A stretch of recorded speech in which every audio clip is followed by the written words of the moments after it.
Oi, galera, então vamos lá, mais uma audioaula, né, para a gente entrar no eixo aí em relação aos nossos materiais, né, e não fugir muito do nosso cronograma.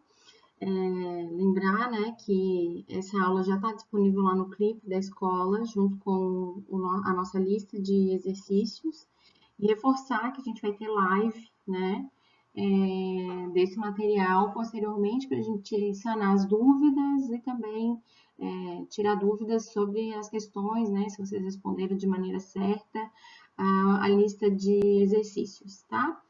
Então, hoje a gente vai falar sobre métodos contraceptivos, né? Não é algo muito distante da nossa realidade, algumas pessoas já fazem usos, né? Alguns fazem uso concomitante até, e, e a gente só vai realmente abordar os aspectos mais técnicos em relação a isso, ver alguns outros tipos de métodos que também estão disponíveis, e tentar falar um pouquinho da eficácia de cada um, tá bom? Então, vamos começar a aula de hoje, tá?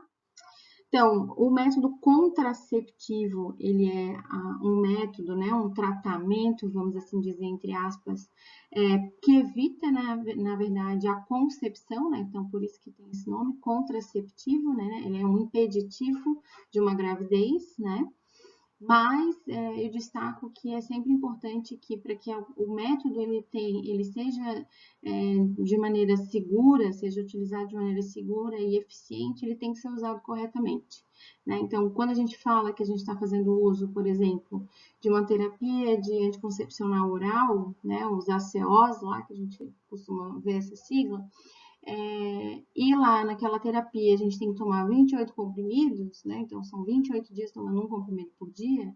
Se a gente fica esquecendo 1, 2, 3, 4, 5 dias, esse método que já não é eficiente, porque a gente vai falar mais sobre isso, mas já vou reforçar aqui já no primeiro slide, nenhum método contraceptivo é 100% seguro, né?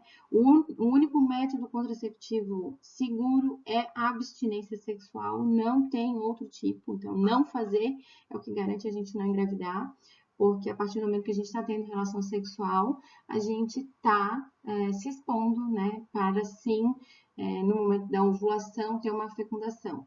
Pode ser que isso seja esperado, desejado, e pode ser que não. Para aqueles que não desejam ter uma gravidez, há então esses métodos que auxiliam então na anticoncepção, mas a anticoncepção ela tem que ser feita na maneira certa, na maneira ideal e na maneira correta, tá? Então, os métodos contraceptivos, eles são divididos em 5 grupos principais, né?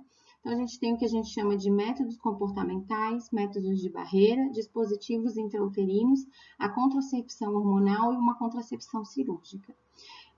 Quando eu falei lá no nosso slide de apresentação, eu disse que algumas pessoas podem fazer uso de diversos tipos de método, né? Então, eu posso fazer, por exemplo, uso do método de barreira e mais um método comportamental. Eu posso ter um dispositivo intrauterino e fazer uso de método de barreira. Posso fazer uso de contracepção hormonal e posso fazer utilização de método de barreira e método comportamental. Então, é mais ou menos uma miscelânea, né, uma carta de métodos que a gente pode alternar entre um e outro, também dependendo da fase da vida, das contraindicações ou das indicações, a gente pode fazer uso, né, deles. Então, o primeiro método dentro da linha da classificação comportamental é o método chamado método rítmico, que é o método da tabelinha, né? É um método que tem uma certa eficácia, não chega aí nem perto dos 90%, mas ele tem um valor importante se utilizado com outro método, né? Principalmente um método de barreira. Esse vídeo é aquele videozinho que eu postei lá também, a gente já tinha feito uso dele na aula de sistema reprodutor feminino, que eu pulei ele da apresentação. Eu postei ele lá no clipe, então eu só vou passar aqui bem rápido, de maneira mais rápida, para vocês entenderem realmente do que se trata, né, o método rítmico. Mas, basicamente, o método rítmico é saber qual que é o dia, né, qual que é o prazo em que as meninas ovulam, para que aquele período, que é os 3, 4 dias antes, 3, 4 dias depois daquele dia da ovulação, não se tenha relação sexual. Então, o fato da gente saber qual é o período fértil nos indica qual período que a gente pode e qual período que a gente não pode ter relação sexual se a gente não quiser engravidar. Ou também pode ajudar para aquelas que desejam engravidar, né? Aumentar, né? Intensificar as relações sexuais justamente naquele período fértil, tá? Então, eu vou dar um cliquezinho.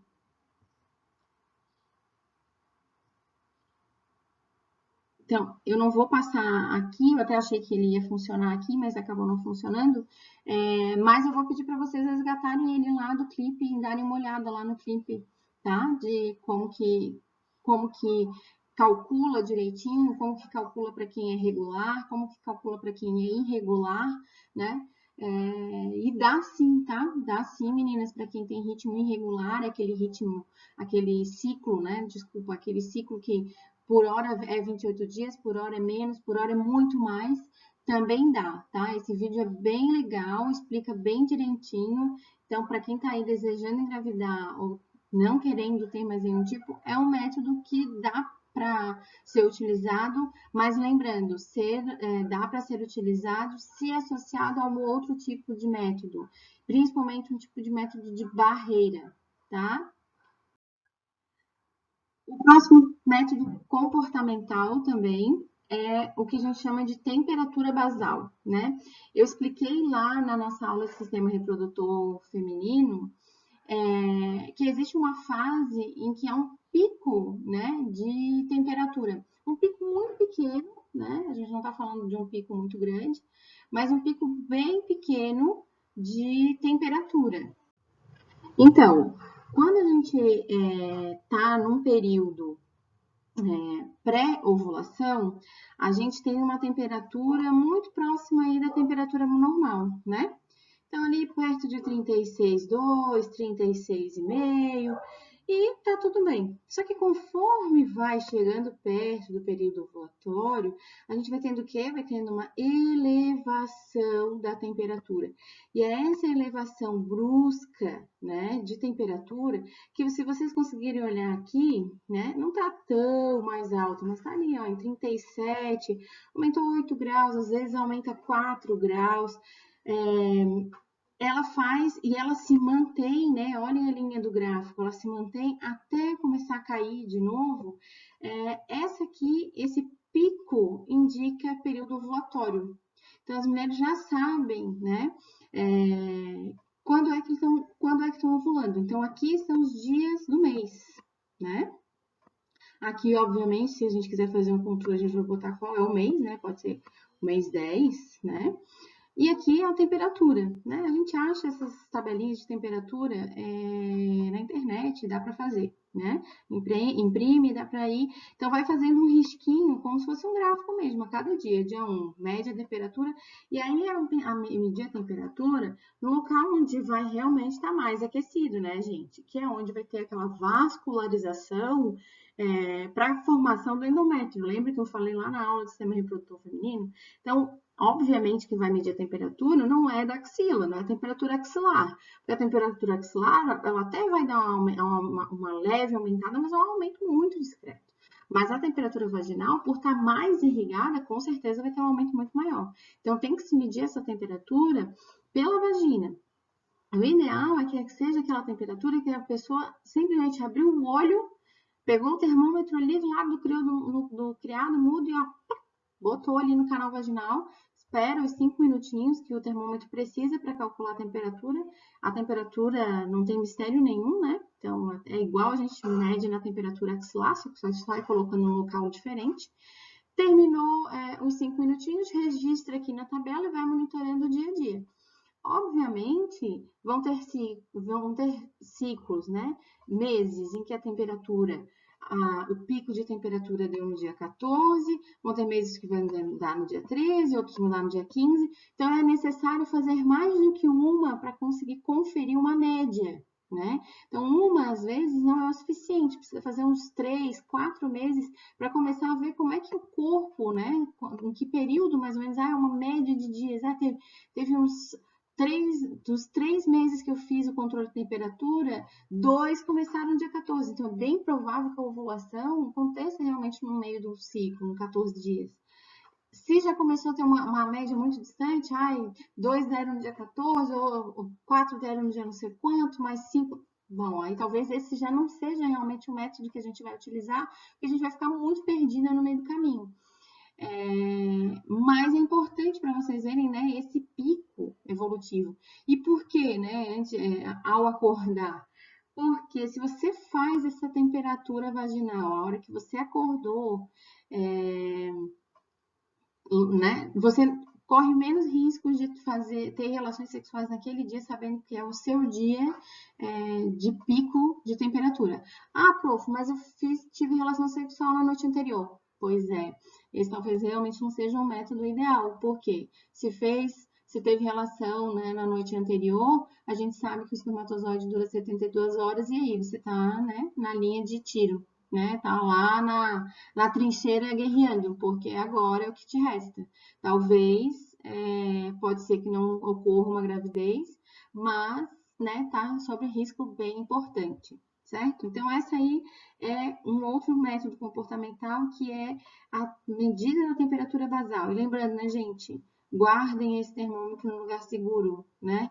Não vão sair por aí medindo a pepeca numa hora, depois medindo a axila do marido na outra. Pelo amor de Deus, tá? Vamos lá, próximo. Muco cervical. Também falei isso na nossa aula de sistema reprodutor feminino. Há uma mudança no muco, aquele muco que é sempre líquido, né? Que a gente vê que é da lubrificação diária, de rotina, muda no período fértil, muda nesse período de ovulação. Então, ele passa a ter essa característica viscosa, pegajosa. Lembra que eu falei? Se a gente faz um pinçamento de dedo, ele chega a ficar uma gosminha, uma meleca, uma moeba, é por aí, tá, gente? Então, ele realmente é um indicativo de que o óvulo ele foi liberado. Só que o que acontece? Tudo vai depender do quanto esse muco foi liberado, se foi uma grande quantidade a ponto de descer pelo canal vaginal e ser perceptível pela mulher. Então, também é um método comportamental, também precisa estar sendo avaliado diariamente, né? Então, precisa todo dia a mulher introduzir o dedo no canal vaginal, fazer esse pinçamento aqui com os dedos, para ver se realmente há essa liga, né, da secreção, para conseguir realmente verificar se esse muco se tornou mais elástico, grudento, para poder ter, então, um indicativo de uma ovulação. Então, o trabalho, né, desses métodos, eles não compensam a eficácia, porque se eles fossem muito mais eficazes do que os outros, mas todo esse trabalho, ok. Entretanto, eles não são tão eficazes, porque o que acontece? Nesse caso, por exemplo, no muco cervical, pode ser que não tenha tido uma excreção expressiva lá do ovário e que a mulher nem perceba, né, nem chegue a descer a um volume suficiente para que ela consiga observar essa elasticidade do muco. Então, vai passar por desapercebido, né, essa questão da ovulação, e aí pode ter uma relação sexual desprotegida bem exatamente na data que está ovulando e engravidar, né? Além disso, é um esforço necessário, porque tem que ser uma observação diária, né, gente? Então, tem que observar todo dia para ver a mudança do muco, tá? Outro tipo de método comportamental é a ejaculação extravaginal, que a gente antigamente dizia que era coito interrompido, né? Nada mais é do que fazer a retirada do pênis antes da ejaculação masculina, né? Então, não é um método recomendado. De todos os métodos comportamentais, ele é o menos eficaz, porque há vários complicadores aí nessa fase. O primeiro foi que eu escrevi, né, aí nessa segunda linha, né, que tem um índice de falha alto, principalmente porque o líquido seminal, lembram que eu falei lá no sistema reprodutor masculino, que tem antes da ejaculação em si, antes da ejaculação masculina, tem sempre um líquido clarinho, né, de pouca viscosidade, que serve para limpar os cristais de ureia do pênis, porque a uretra, ela serve tanto para eliminar, né, tanto para fazer a micção quanto a ejaculação. Então, esse líquido seminal, ele pode conter alguma quantidade pequena, mas pode ter espermatozoides ali, né? Então, não é a ejaculação em si, mas já pode ter um espertalhão rapidinho que quis se antecipar e está ali no líquido seminal. Então, mesmo não ejaculando propriamente dito dentro do canal vaginal, ainda pode, né, só pelo líquido seminal, já ter espermatozoide, já ter colocado espermatozoide lá no canal vaginal. E a outra questão do ato falho, né, gente, é a questão do controle emocional nesse tipo de relação, nesse tipo de método, né? Precisa-se de muito autocontrole para que a gente não tenha a ejaculação, né? Não tenha ejaculação como um coito interrompido preconiza, né?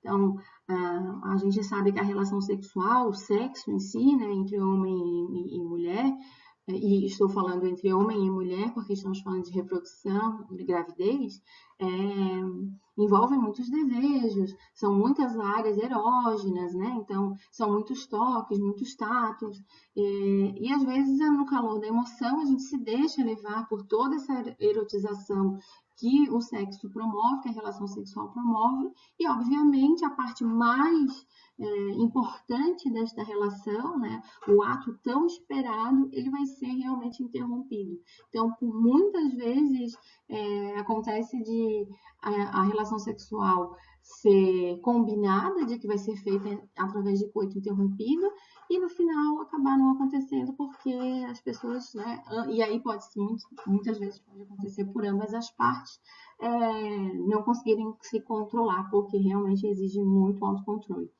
E eu quis botar essa fotinha aqui, que essa fotinha aqui é de um livro muito antigo mesmo, porque ele foi o primeiro método, né? Depois vieram outros métodos, né? O método do muco cervical, depois veio um pouco mais à frente um método da tabelinha, mas ele foi um dos primeiros métodos anticoncepcionais a serem utilizados pelas civilizações. Então, já desde a época de Cristo, né, depois de Cristo, lá, então é milenar essa técnica, já se fazia, já tinha-se relação sexual, e para aquelas pessoas que não queriam engravidar, tinham-se essa questão da ejaculação extravaginal, principalmente para os homens que eram casados e que tinham relações extraconjugais, então que não poderiam ter filhos com outras mulheres, né? Então, eles tinham as relações sexuais e faziam, então, um coito interrompido na situação, e aí impediam, né, uma gestação fora do casamento. Obviamente que, coitados, né, para ficar nessa situação aqui não era nada agradável, né, então eu me pergunto até para quê, né, para quê, enfim. E, obviamente, nem todos conseguiam realmente que a mulher não engravidasse, né, justamente por conta de todas essas outras questões físicas, né, fisiológicas que acontecem durante o processo de relação sexual, né, de ato sexual, tá? Passando. E aí a gente sai do método comportamental e entra dentro do método de barreira. E aí o método de barreira existem dois, né? Que são os preservativos, né? Preservativo masculino e o preservativo feminino, né? O preservativo nada mais é do que uma capa, né? Que envolve realmente o pênis, né? Principalmente aqui falando de preservativo masculino. Ele é feito de um material que garanta uma certa maciez, uma certa elasticidade, um certo conforto, para que a sensibilidade não seja diminuída. E hoje em dia tem muitos, né, com gosto, com sabor, que brilham no escuro, parece que eles sabem de luz, aquelas coisas maravilhosas. Então, existem muitas formas hoje como o condom, né, que foi o primeiro nome dado para o preservativo masculino, ele foi feito com um látex muito rude, muito desconfortável. Ele criou essa imagem de que não há sensibilidade, de que não é gostoso fazer sexo com preservativo, porque é chupar papel com bala, que essa é uma dos grandes jargões, né, que se fala com isso. Então foi se tendo a necessidade de aprimoramento desse tipo de método para que ele se tornasse agradável, né? Para os homens, principalmente, né? Que eram os que mais perdiam a sensibilidade e os que mais se sentiam desconfortáveis, porque não tinham de todos os tamanhos, e a gente sabe que a gente tem, né? Pênis de vários tamanhos, tudo vai depender também da estrutura masculina, né? Tem homens grandes, pequenos, enfim. Aqui na ocasião foi criado um único, né? Então aqueles que tinham pênis maiores ficavam mais desconfortáveis porque apertava demais, outros que tinham pênis menores ficavam desconfortáveis porque o preservativo realmente não ficava bem encaixado. Então precisou-se de uma adaptação. Então hoje a gente tem uma gama, né, de preservativos, então não tem mais essa desculpa de chupar papel com bala, não tem mais essa desculpa de que é desconfortável, até porque tem alguns preservativos hoje que são tão atraentes que ainda estimulam, né, desaceleram a ejaculação, alguns têm ranhuras, fissuras que estimulam mais o clitóris, outros têm sabores que facilitam o sexo oral. Então, há uma facilidade imensa hoje de estudos e ele é o único, tá? Esse é o único tipo de método que, além de ser um método anticoncepcional, anticontraceptivo, ele é também um método que previne as infecções sexualmente transmissíveis, né? Então, a gente está falando aí de HIV, de sífilis, de gonorreia, né? Então, todas essas doenças, né, que ao longo do tempo foram disseminadas porque não se tinha um preservativo com qualidade, hoje não se faz mais sentido a gente ter. Além disso, hoje, só para vocês terem uma ideia, o Brasil é o segundo maior comprador de preservativo mundial e distribui preservativo gratuitamente em qualquer serviço de saúde. Então, não tem desculpas para a gente não utilizar, né? O que a gente tem é que criar estímulos para utilizar, principalmente aqueles que não querem ter filhos, né? Ou que estão tendo uma transa casual e que, obviamente, não é essa a relação naquele momento. Então, precisa realmente que a gente estimule isso e que a gente realmente comece a optar por opções que nos agradem mais, torne isso uma brincadeira durante a relação sexual, né? A única questão aqui do preservativo ele é de fácil uso, né? O único senão dele é que ele não pode ser colocado antes do ato, porque ele precisa que o homem esteja com o pênis ereto. Então, o homem precisa estar estimulado, né? A não ser que o homem tome Viagra antes de sair de casa, conseguir ficar com o pênis ereto por 8 horas, aí ele pode já botar o preservativo, pegar o monstro e ir para casa da namorada, do contrário, não teria como. Mas ele tem, então, essa necessidade de que o pênis esteja ereto para ser colocado, e ele tem uma peculiaridade que é o espaço em que ele precisa estar em vácuo no momento que é colocado, né, o preservativo no pênis, para que não haja ar e que isso não estoure como um balão, que é exatamente isso que acontece. Dois corpos não ocupam o mesmo espaço. Se o invólucro que é responsável para receber o esperma estiver repleto de ar, a hora que o esperma sair, vai criar um vácuo, vai criar uma pressão tão grande que vai estourar, e aí, obviamente, a barreira que tem de venda, né, que é o método que a gente está utilizando, ele vai deixar de ser útil, né, porque ele não serviu como barreira, né. Então, precisa exatamente ter essa questão, né, de na base do preservativo ser colocada uma pressão, né, então a gente segura, né, aquela ponta maior ali do preservativo e depois desenrola no corpo do pênis, né? Então aquilo vai criar um vácuo na hora que o esperma, na hora que for ejaculado, né? Acontecer a ejaculação, o líquido vai estar ali, o líquido ejaculatório vai ficar ali naquele espaço que estava sem ar. E aí, obviamente, o pênis vai amolecer depois da ejaculação, a gente vai tirar de dentro do canal vaginal, tira o preservativo, limpa o pênis, né? Porque o pênis em si vai ficar todo lambuzado desse líquido ejaculatório. E aí, se depois tiver outra relação, começa todo o processo de novo, né? Vai ter uma nova ereção, pega um novo preservativo, segura a ponta, desenrola o teu corpo, e aí faz de novo, né? Tem a nova relação sexual.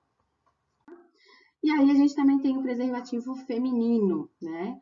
Obviamente o preservativo feminino é 2 vezes maior do que o preservativo masculino, né? Porque ele precisa recobrir todo o canal vaginal, que é muito maior que o pênis, né? Dada, né, toda a funcionalidade da vagina, né? Que não é só ter a relação sexual, mas é também canal de passagem de um bebê, né, de um corpo inteiro, né? Então, obviamente que é muito maior. Então, por isso, o preservativo feminino é muito maior, né? O preservativo feminino, diferente do masculino, que só tem uma estrutura, né, para desenrolar, né, que é essa estrutura aqui, que o preservativo masculino tem, ele tem uma outra estrutura e até um pouco mais rígida, né, que é um anel que serve para introduzir dentro do canal vaginal, porque ele tem que servir como um guia. Precisa de um guia, algo mais duro do que o próprio látex para acomodar lá no colo, né? E a ideia é que esse anel ele realmente fique acomodado no colo a ponto de impedir que o espermatozoide alcance o colo do útero. Claro que esse anel ele é retirado, né? Ele pode também ser retirado, né? E ser colocado no pênis masculino para ser introduzido no canal vaginal durante o ato sexual. Só que tem uma certa, vamos dizer assim, uma certa peculiaridade aí também no preservativo feminino, que para aumentar a sensibilidade, diminuir os desconfortos, até para a própria adaptação, para quem está começando a fazer uso desse método, é bom que seja colocado um pouco antes do ato. Justamente por quê? Porque como o poliuretano, né, o látex, ele vem todo lubrificado, ele precisa estar acomodado dentro do canal vaginal. Então, o que acontece? Se coloca exatamente quando vai ter a relação sexual, como o preservativo masculino, ele não se adere muito bem à parede do canal vaginal e pode ter aquela sensação de dobraduras estarem acontecendo. Ah, prof, mas isso é ruim em alguma coisa? Eu posso engravidar fazendo isso? Não, só que vai ter aquele desconforto, além de causar alguns barulhos mais estranhos, né, de látex se embolando e tudo mais. Então, é bom que se coloque um pouco antes, né, de ter o ato sexual, para que o calor da vagina já vá fazendo aquele vácuo e esse látex fique colado na parede vaginal. Então, isso também aumenta a sensibilidade durante o ato sexual. Então, o recomendado é que se coloque de 30 a 40 minutos antes da relação sexual. Se é aquela coisa que eu vou para balada e já sei que vai acontecer, não vai dar para colocar 30, 40 minutos antes, porque a balada dura a noite toda, já sai de casa com ele. É desconfortável? É um pouquinho desconfortável, porque vocês observem que ele fica além, né, da vulva, ele protege toda a genitália externa da vagina. Então precisa estar bem acomodadinho, né, entre vulva e calcinha, para não ter desconforto, né? Uma das grandes vantagens do preservativo feminino é a questão do sexo oral, né? Que ela protege os meninos em relação às infecções sexualmente transmissíveis quando é transmissível por sexo oral, porque por ela recobrir toda a genitália externa, o menino pode adaptar, né? Botar mais para cima, mais para baixo. Então, ele pode botar mais para cima, recobrir totalmente o clitóris e fazer o sexo oral estando protegido, né? Pela barreira de poliuretano da camisinha, do preservativo. Então, isso também é um ato bom. Mas ela tem algumas peculiaridades, né? Primeiro que ela é disponível no serviço público, né? Mas ela não tem o mesmo quantitativo do preservativo feminino à disposição. Então, é necessário, às vezes, fazer, dependendo das unidades de saúde, fazer um cadastro. Tem um quantitativo X para pegar por mês, por semana. Então, tem a questão da adaptação da mulher, né? De fazer o uso e se adaptar, né? Porque tem todas as peculiaridades, tem que colocar 30 minutos antes do ato sexual, às vezes precisa sair de casa com ele, então ficou desconfortável, porque prendeu na calcinha, ficou. Então tem todas essas peculiaridades, mas ele tem muitas vantagens boas, porque se é colocado em tempo certo, a sensibilidade é bem maior até do que o preservativo masculino. E lembrando, tá, gente? Não é necessário, quando faz uso do preservativo feminino, não é necessário, aliás, é até contraindicado o uso do preservativo masculino, tá? Porque o atrito de látex com látex pode fazer microfissuras em uma ou até nas duas barreiras, e isso, no momento da ejaculação, permitir que o espermatozoide vaze. Então, quando fizer o uso de preservativo de barreira, se for feminino, utiliza-se só o feminino. Se for masculino, utiliza-se só o masculino, tá? Então, preservativo feminino, ok, tá? Outro método de barreira é o que a gente chama de diafragma. Outro método que facilita um pouco a vida, mas hoje em dia já não é tão divulgado. Por quê? Porque ele também tem todas essas peculiaridades de colocação, além do fato de que hoje ele não é tão mais produzido, porque realmente os outros preservativos saem mais baratos, são melhores, mais fáceis para colocar, não dependem de outros dispositivos, porque o diafragma ele precisa ser aplicado junto com o espermicida. Tem o risco ainda que se deslocar, né, esse anel ele não ficar bem colocado e o espermicida não for uma camada importante colocado no diafragma, ainda pode acontecer a gravidez, né? E é isso que eu falei, né? A adesão e a eficácia depende da utilização correta. Então, colocar esse dispositivo de maneira correta e se sentir segura que ele está ali correto, fez com que as mulheres acabassem abandonando esse método, mas ele ainda existe, tá?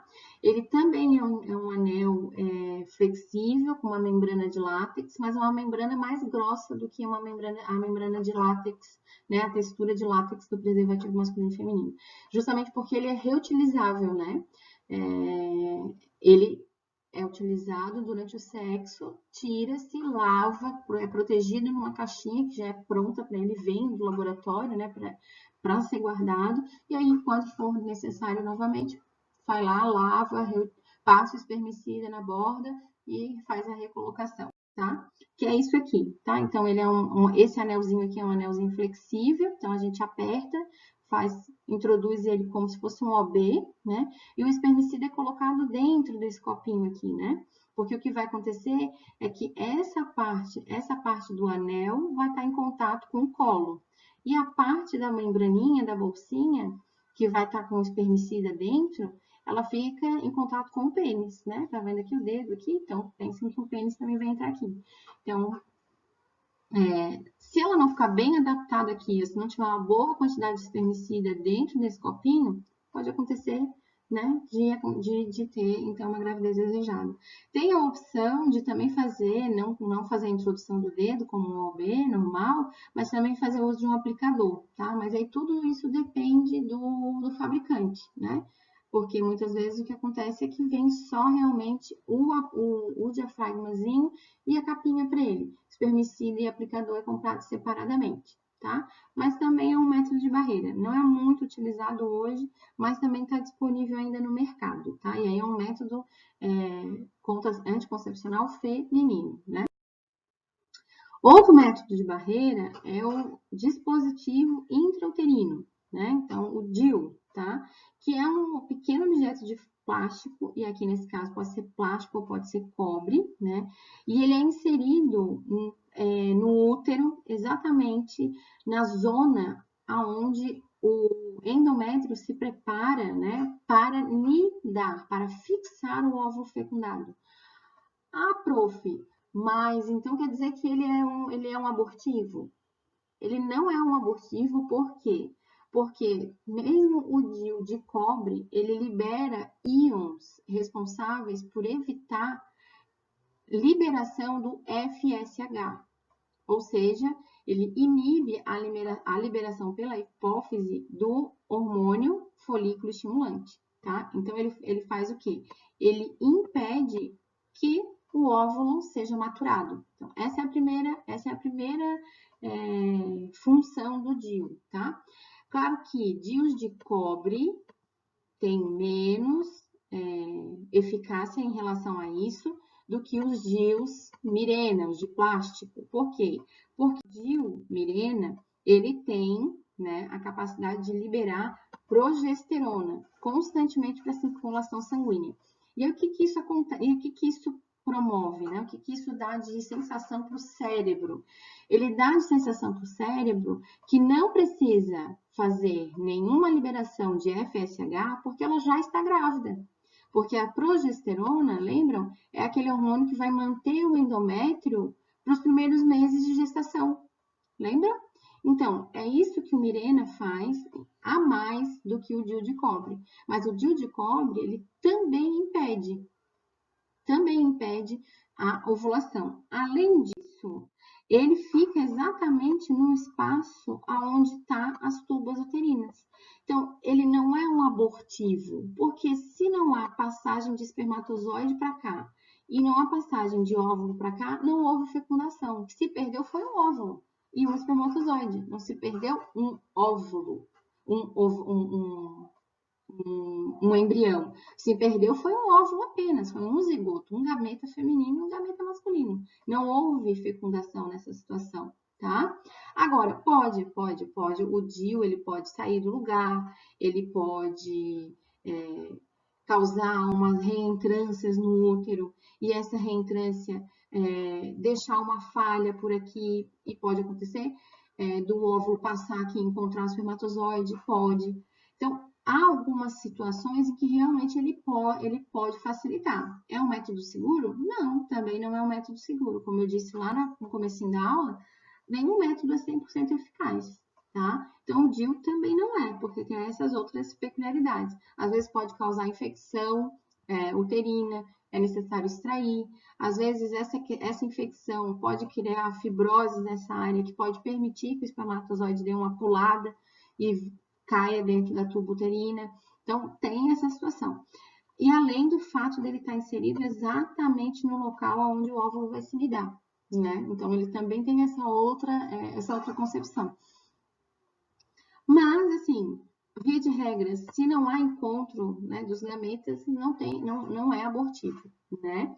Lembrando, gente, tem uma contraindicação, ou pelo menos uma não indicação do uso do DIU para as mulheres nulíparas. Quem são mulheres nulíparas? Mulheres que nunca pariram, certo? Justamente por quê? Porque o colo, ele tem uma característica específica aqui. Então, quando as mulheres nunca pariram, esse colo ele é bem fechado, essa junção escamo-colunar aqui, ela é muito presa uma na outra. Então, a inserção de DIU nessas situações sai muito mais dolorosa, é muito mais causa muitos mais desconfortos no momento da introdução do DIU. Diferentemente das mulheres que já tiveram partos, principalmente partos normais, ou mulheres que até não chegaram a ter partos normais, mas que passaram pelo processo de dilatação, né? Tiveram aquele processo de dilatação no parto. Por quê? Porque essa junção aqui ela já é um pouco mais flácida, justamente porque precisou dilatar, precisou se afastar, então a passagem é mais tranquila, e aí é menos sofrimento, é menos memória ruim. Então, não é muito indicado, né, nas situações de mulheres que nunca pariram, tá? Então, mulheres nulíparas não tem muita indicação.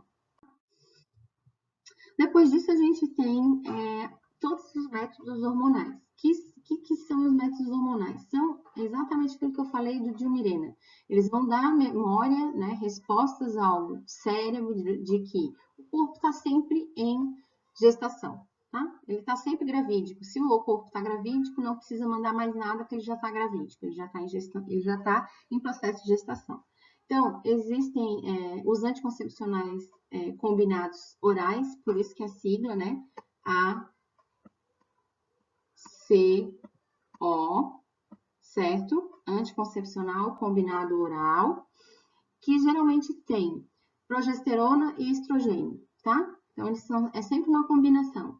Uma concentração um pouco maior de progesterona e dão essa indicação de que o corpo está gravídico, o útero está gravídico o tempo todo, então não há necessidade de mandar nenhum LH, nenhum FSH, não precisa mandar ninguém ovular, porque não tem necessidade, porque já tem um óvulo fake ali sendo maturado, tá? Já tem um óvulo em idade, já tem uma gestação em curso, tá?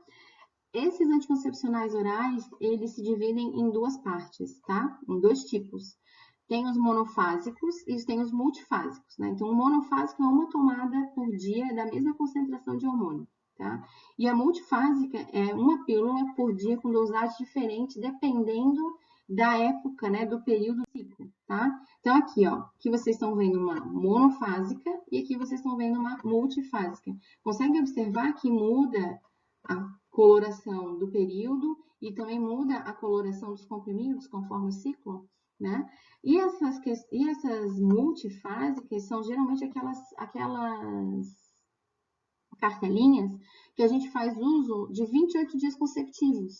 Então, esse período aqui geralmente é o período menstrual, né? Que a menina fica no ciclo menstrual. E aí depois recomeça o ciclo novamente, tá? Prof, posso tomar anticoncepcional contínuo mesmo não sendo multifásico? Posso tomar monofásico? Pode, tá? Hoje em dia, a FEBRASGO, que é a Federação Brasileira de Ginecologia e Obstetrícia, ela não contraindica o uso do anticoncepcional oral contínuo para mulheres que desejam a anticoncepção, né? Entretanto, ela menciona que para isso é necessário uma avaliação ginecológica antes do início de um tratamento anticoncepcional combinado oral contínuo, né? Que às vezes a gente se adaptou muito bem a um anticoncepcional e quer fazer o uso dele agora contínuo, colando uma cartela na outra. E aí, colando uma cartela na outra, daquele anticoncepcional ali, pode causar alguns efeitos colaterais indesejados. Então, é preciso mudar a cartela ou mudar a concentração de estradiol e de progesterona para fazer esse uso contínuo. Então, dá para fazer? Dá para fazer, mas precisa primeiro passar por uma orientação ginecológica, passar por uma consulta ginecológica para que isso possa ser liberado e para que se faça a adaptação, porque o que vai acontecer assim como a gente inicia as adaptações dos anticoncepcionais tomando um, aí não se adapta, tem muita dor de cabeça, tem isso, tem aquilo, muda, faz de novo, aí tem escapes no meio do ciclo, né? Muda. Também vai acontecer a mesma coisa com o tratamento contínuo. Se precisar mudar, vai ter que ir fazendo testes ao longo do processo até encontrar um no qual se adapta. Ou até perceber que não dá para se adaptar com nenhum, porque todos causam muitos efeitos colaterais, tá? Outras opções são os injetáveis, são os implantes e são os adesivos, né? Os injetáveis têm sido uma boa opção porque eles deixam a mulher livre do esquecimento, né? Porque a pílula, a gente precisa lembrar que todo dia tem que tomar aquela pílulazinha todo dia. E lembre-se, tá? É importante fazer a tomada igual a qualquer outro medicamento prescrito de 12 em 12, de 24 em 24. Tem que ser tomado sempre na mesma hora, tá? Para que o nível de concentração do hormonal tenha equilíbrio. Porque nada adianta você esquecer e aí o teu nível de progesterona vai lá no pé, o teu nível de estradiol vai lá pro pé, e aí isso dá a ligação para o cérebro dizendo, opa, ela estava grávida, mas agora ela não está, então vamos começar a liberar. E aí por essas irregularidades na tomada que as mulheres, mesmo em uso de anticoncepcional, acabam engravidando. Então precisam sim tomar todo dia e de preferência sempre no mesmo horário, tá? Então, isso já não acontece, já não é tão necessário com o injetável, que a mulher tem a opção agora de fazer o uso do injetável que fica por 1 mês e tem opções de 3 meses, né? Então, acaba que não há necessidade de lembrar, eu só tenho que lembrar qual é a data da próxima injeção. Se eu estou fazendo uso de injetável de 30 dias, qual é a próxima data de aplicação do próximo mês ou a próxima data de aplicação daqui a 90 dias. Qual que é o grande problema do anticoncepcional injetável? Porque é uma bomba hormonal num único momento. Então, e a gente sabe que a concentração muito grande de hormônios, né, de androgênios no corpo, ela tende a fazer retenção de líquido, aumento de mama. Então, realmente as mulheres engordam mais. Isso é verdade, não é mito, tá? As que não engordam acabam tendo essa bondade do anticoncepcional, vamos dizer assim, porque acabam tendo outros efeitos compensatórios, ou porque toma muito líquido, ou porque faz muito exercício, então acabam tendo que compensar o que o anticoncepcional faz ao decorrer dos meses e da aplicação, tá? O implante também é uma outra opção boa para quem tem essa irregularidade, né, de tomada, que esquece constantemente de tomar. Só tem é um hormônio de longa duração, que fica quase 1 ano, dependendo do implante, pode ficar até 3 anos. Só que ele tem uma peculiaridade, ele deixa realmente cicatrizes, porque a aplicação dele é intradérmica. Então, é um filetinho bem pequenininho, né? Que geralmente é colocado aqui na gordurinha interna do braço da mulher, para já não ser tão visível, mas ele fica. É como se a gente tivesse colocado uma farpinha na pele que a gente não consegue tirar, mas a gente vê que ela está ali presente. Tem um elevadinho ali, tá?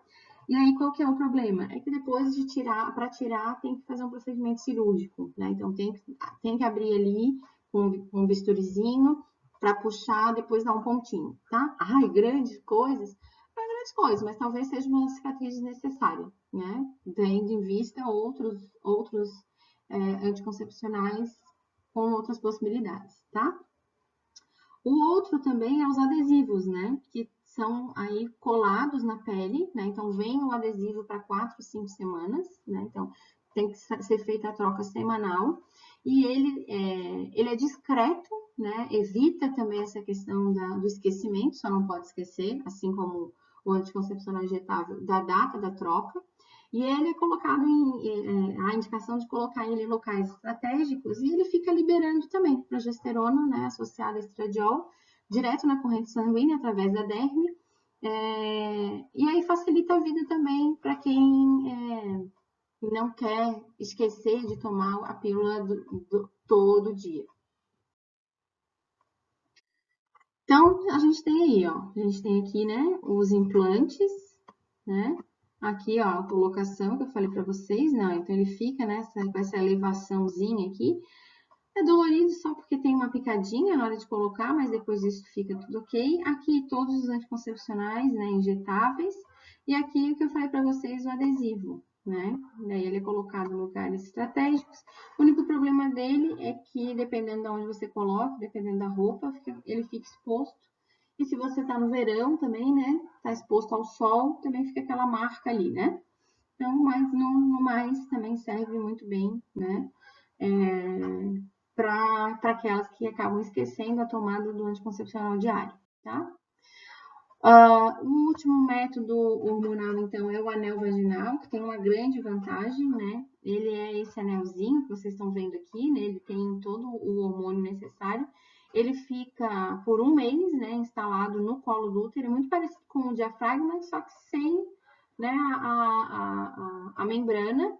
E ele vem com esse adaptadorzinho aqui, né? Então, quando se introduz, ele tá aqui dentro, né? Tá aqui dentro desse espaço, aí você puxa essa membrana e ele vai saindo daqui do aplicador e fica ali no colo vaginal adaptado. Ele é um gel, né, que tem uma estrutura para se desfazer em 30 dias. Então, por 30 dias, ele faz a anticoncepção dupla. Então, ele emite aqui, ele libera no colo vaginal, né, tá na corrente sanguínea, também hormônios, né, e inibe também, por íons, a chegada do espermatozoide até o colo. Mas é como eu digo, nenhum método é 100% seguro. Por quê? Porque ele pode não estar bem adaptado ao colo e aí sim é um problema, né? Não inibir de maneira eficaz e nem liberar de maneira eficaz, porque não está em contato completo com o colo uterino, nem eliminar também de maneira eficaz a quantidade necessária de hormônio que ele promete liberar. Existe a vantagem também, que é para quem esquece a pílula, só que também não pode esquecer de que ele não vai te avisar, porque ele vai sumir lá dentro do colo vaginal, né? Você não vai retirar, ele não vai te avisar que ele acabou, né? Então você precisa lembrar que você tem que repor novamente. Existem uns agora mais novos, até que você precisa tirar mesmo, né? Sai com um valor mais inferior do que esses que são absorvíveis. Que aí você precisa tirar porque ele é apenas um anel que vai estar ali incomodando, né? Mas não tem mais efeito nenhum, certo? Depois disso, a gente tem a questão da pílula do dia seguinte, né? Que é o contraceptivo de emergência. Eu coloquei esse contraceptivo aqui e coloquei como um método hormonal, obviamente, mas eu ressalto que ele não é um método de contracepção, né? Ele não é, apesar dele servir para isso, ele não é um método para ser usado corriqueiramente, o tempo todo, constantemente. Tá aqui, né? Acabei de falar, ó, ela não deve ser considerada substituto da pílula anticoncepcional convencional. Por quê? Primeiro que ela já tem uma peculiaridade, precisa ser tomada em até 72 horas, né? Ah, prof, mas eu já estou com 80 horas, posso tomar? Pode. Só que quanto mais tardia é essa tomada, menor é o efeito, né? Então, ela tem esse poder de inibir a ovulação, gente. Outra coisa, tá? Não tem poder nenhum de matar nenhum feto, nem nada disso, tá? Ela é um comprimido feito à base de progesterona. É um comprimido com uma concentração altíssima de progesterona, tomada num único momento, né? Quando que na terapia convencional você toma doses esporádicas pequenas ao longo dos dias, né? Então, pode ter inchaço, pode ter dor pélvica, pode ter sangramento que não é aborto, tá? Então, o que acontece aqui é o que está escrito nesse terceiro parágrafo, quarto, né? Isso é mito, né, em relação à pílula do dia seguinte, né? Ela faz com que o organismo não ovule, né? Agora, claro, resta saber, já ovulou? Já fecundou? Bom, agora não tem muito o que fazer, né? Se já aconteceu, né? Não vai ter nenhum tipo de dano e ninguém vai perder um embrião por causa disso. Só que o efeito desejado, que era justamente não engravidar, se perdeu, né? Também não é um valor tão pequeno, por isso não é um valor muito grande a pílula anticoncepcional, também não é tão pequeno assim, mas é por isso que eu sempre falo que, apesar de ser sim um impeditivo para a concepção, ele não deve ser considerado uma anticoncepção de todo dia, de todo momento, né? Precisa realmente utilizar um método contínuo. Se não quer fazer nenhum tipo de método hormonal para impedir a concepção, que então faça métodos de barreira, né? Que aí é exatamente, você só vai precisar lembrar dele quando você tiver relação sexual, né? Esse é o método contraceptivo de emergência. Que ele assim, não, eu tive relação sexual com preservativo, e o preservativo foi colocado errado, estourou, e agora? Aí, ok. Aí ele é uma situação bem-vinda. Agora, toda vez que eu tenho relação sexual, eu esqueci de pegar o preservativo, na hora eu usei. É porque eu não estava sem o meu preservativo feminino, eu usei. Eu esqueci de tomar pílula a semana toda, eu usei. Quanto mais recorrente for o uso da pílula seguinte, maior são os efeitos colaterais. Justamente porque é uma bomba de progesterona constante sendo emitida em curto período de tempo na mulher. E como a gente já viu lá na história da menopausa, qualquer disfunção hormonal no corpo feminino causa muitos efeitos colaterais, tá? Depois disso, a gente tem aqueles métodos cirúrgicos, né? A laqueadura e a vasectomia. A laqueadura é um método definitivo e ele tem uma necessidade de ter uma indicação para isso. Justamente por quê? Porque a gente vai findar mesmo em vida fértil da mulher, vai findar a fertilidade feminina. Então, ela precisa ter certeza do que ela está fazendo, porque a reversão nesses casos é até tentada, mas ela é muito difícil. Por isso que, dentre a laqueadura e a vasectomia, a laqueadura ainda é considerada um método definitivo e a vasectomia é um método possível de reversão, tá? Então, a laqueadura ela é indicada pelo SUS, obviamente, né, gente? Que o SUS, para fazer de graça, precisa ter critério, de graça entre aspas, né? Que a gente já falou em relação a tudo que é investido dos nossos tributos para financiar o serviço público, o serviço único. Então, para fazer no SUS, a mulher tem que ter mais do que 25 anos e já ter pelo menos 2 filhos. E ainda há registro em cartório dessa necessidade e tudo mais, para resguardar, né, o profissional médico que está fazendo isso. Diferentemente da vasectomia, que não há nenhuma idade, não há nenhuma restrição. Com 18 anos, se o menino quiser fazer, né, o homem quiser fazer, ele pode fazer, tá? Nas duas situações, o que é feito? O que é feito é uma intervenção cirúrgica que impede os canais ductais que levam os gametas, né, masculino e feminino, a chegada para ser fecundado. Então, na mulher, é feito um corte, né, um corte na tuba uterina, né, nas duas, obviamente, porque a gente ovula de um lado e ovula de outro, né, ovula desse lado e ovula desse lado de cá. Então, é feito um corte, né, uma secção, né, e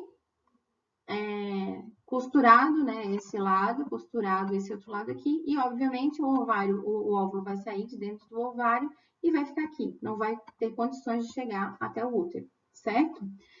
Antigamente se fazia muito amarradura da tuba, só que começou a perceber que ela era reversível. Sei lá como que acontecia, acontecia da tuba se desenrolar, desinosar, e aí, obviamente, o óvulo voltava. Então, para isso, passou-se, então, a fazer essa secção mesmo, corte total, tá? E no homem, é feita uma pequena abertura na bolsa escrotal, na parte de trás, né, na parte posterior, e feito, então, um corte também, uma secção aqui, né, nos canais deferentes, tá? E aí, por que que é tão mais fácil de reverter? Porque olhem a finura do canal deferente e olhem a finura da tuba, né? Um tecido muito mais denso, muito muscular, aqui a musculatura lisa, mais fácil puxar, né? Ter elasticidade para fazer junção novamente. Então, tira esses pedaços aqui que vão entrar em necrose, obviamente, né? Esses pedacinhos aqui que vão entrar em necrose e faz de novo a ligação. Prof, mas engravida? Engravida. Vai ter dificuldade? Vai ter dificuldade. Mas, obviamente, aqui é muito mais irreversível do que aqui. Tá? Então, finalizando a nossa aula de hoje, né? Pontos importantes, né? Ponto 1, que os métodos contraceptivos, como o nome já diz, evita a concepção de um feto, ou seja, ele evita uma gravidez.